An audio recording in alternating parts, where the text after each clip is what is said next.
আজকে আবার আমি শুরু করছি ক্লাস 6-এর কোষে দেখি আটের অষ্টম অধ্যায়ের পেজ নাম্বার 105-এর 3-এর অঙ্কটা কী আছে। আমি আগের ভিডিওগুলোয় অঙ্কগুলো দেখিয়েছি, 2, 1 আর 2-এর অঙ্ক। আচ্ছা, এখানে 3-এর অঙ্কটা দেখাচ্ছি। ধরেছে বাড়িতে 48 লিটার খাবার জল আছে, ওই জল সমান মাপের খালি বোতলে ভর্তি করছি। যদি প্রতি বোতলে 1.2 লিটার জল ধরে, তবে ওই জল কতগুলি খালি বোতলে ঢালতে পারবো। এই আছে তো অঙ্কটা। হ্যাঁ, তাহলে কি হবে? 1.7, আচ্ছা তিনের অঙ্কটা। আচ্ছা, 1.2 লিটার জল ধরে এক বোতলে, তাই তো?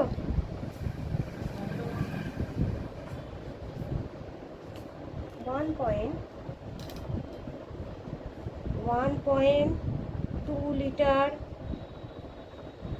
জল ধরে প্রতি বোতলে বলেছে, তাহলে প্রতি মানে একটা বোতলে, জল ধরে একটি বোতলে। 1 লিটার জল ধরে, তাহলে 1/1.2টি বোতলে। আর এখানে 48 লিটার বলেছে, তাই তো?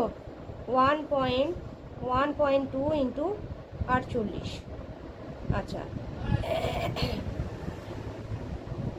এটা তাহলে কিভাবে করব? 48/12 করলাম, এই পয়েন্টটা ওপরে চলে যাবে, 10 হয়ে যাবে, তাই তো? ওপরে যদি পয়েন্ট থাকে নিচে চলে আসবে, এই ওপরে এখানে পয়েন্ট থাকলে ওপরে চলে যাবে।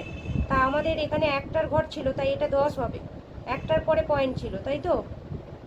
একের পরে পয়েন্ট ছিল, তাই এটা 10 হবে। তা কাটাকুটি করলাম, 4 × 48, তাহলে আমাদের কত হবে?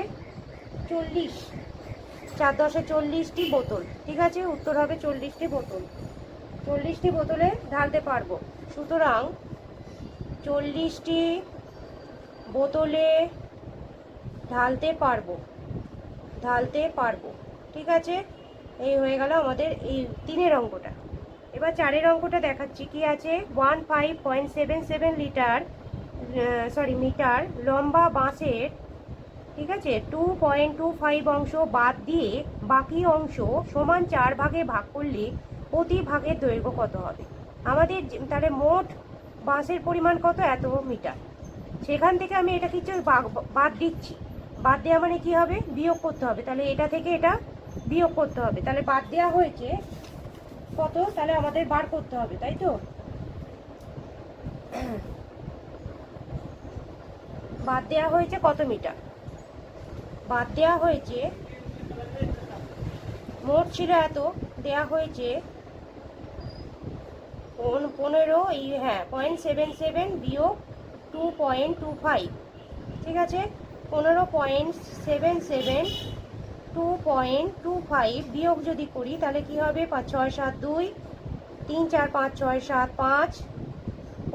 পয়েন্টের জায়গায় নেমে গেল, দেবো 3, 4, 5, 3 হলো। ঠিক আছে, আচ্ছা একটা এখানে নেমে গেল, তাহলে আমাদের কত হলো? ইকুয়াল টু 13.52 এত মিটার। এবার বলছে যে বাকি অংশ, যেটা 4 ভাগে ভাগ করলে, এবার বাকি অংশটাকে আমি 4 ভাগে ভাগ করলে একটা ভাগের দৈর্ঘ্য কত হবে? তাহলে এই মিটারটাকে, তাহলে 13.52 মিটার বাঁশটিকে,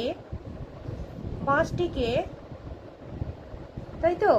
বাঁশটিকে সমান 4 ভাগে ভাগ করলে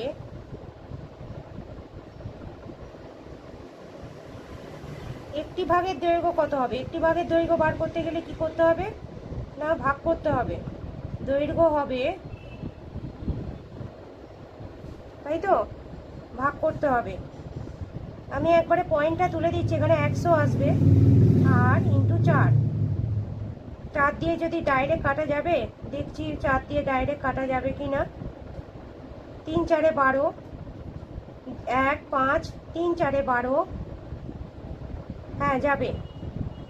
4, 8, 32, তাই তো? ডাইরেক্ট কাটাকুটি যাচ্ছে। 3, 3, 8, 3, 3, 8 হচ্ছে, ইকুয়াল টু 3, 3, 8। আর এইটা 100 আছে, 100 মানে কত? তার মানে পয়েন্টে এখানে চলে যাবে 0.100, তার মানে 0. নয়, সরি, এটা হবে 3.38 এত এত মিটার। ঠিক আছে, এই অঙ্কটা হয়ে গেল। আমার এই চ্যানেলটিকে অবশ্যই লাইক ও সাবস্ক্রাইব করো। আমি আবার অঙ্কগুলো পরের ভিডিওয় দেখাবো। ঠিক আছে, ওকে।